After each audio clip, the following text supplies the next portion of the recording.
Brazil কিংবা Argentina যেই দলকেই support করো না কেন, সকলের উদ্দেশ্যেই আমি একটা মেসেজ ড্রপ করতে চাই। আর সেটা হচ্ছে, always remember it's just a game, nothing else. খেলা আর পার্সোনাল লাইফ এ দুটোকে কখনোই গুলিয়ে ফেলা যাবে না। অলওয়েজ ইমোশনকে কন্ট্রোল করতে হবে, আদারওয়াইজ লাইফে কিন্তু সাকসেসফুল হওয়া পসিবল না। খেলাধুলা হচ্ছে এন্টারটেনমেন্ট বা বিনোদনের একটা মাধ্যম, বাট এটাকে যদি আমরা ঝগড়ার মাধ্যমে রূপান্তর করি তাহলে কিন্তু আলটিমেটলি লস আমাদের প্রত্যেকেরই হচ্ছে।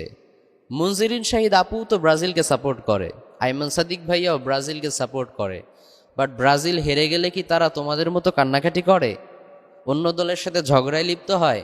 কখনোই তাদেরকে এগুলো করতে দেখবে না। এর কারণ তাদের একটা নিজস্ব লাইফের পারপোজ আছে, তাদের একটা লাইফের উদ্দেশ্য আছে।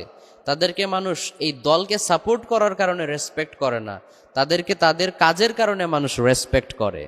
ব্রাজিল ট্রফি পাক আর না পাক, আইমান সাদিক ভাইয়া কিন্তু ঠিকই ব্রিটিশের রানী এলিজাবেথের হাত থেকে ট্রফি পেয়েছে, মেডেল পেয়েছে। কাজেই মানুষ তাকে তার সাপোর্টের কারণে রেসপেক্ট করে না, তার অ্যাচিভমেন্ট বা তার অর্জনের কারণে তাকে রেসপেক্ট করে। সো নিজেকেও এরকম ভ্যালুয়েবল করে গড়ে তোলো, ব্র্যান্ডে পরিণত করো, যাতে করে তুমি কোন দলকে সাপোর্ট করলে সে জিতলো না হারলো এটা কোনো ম্যাটার করে না করে, মানুষ তোমাকে জাস্ট তোমার কারণেই রেসপেক্ট করে।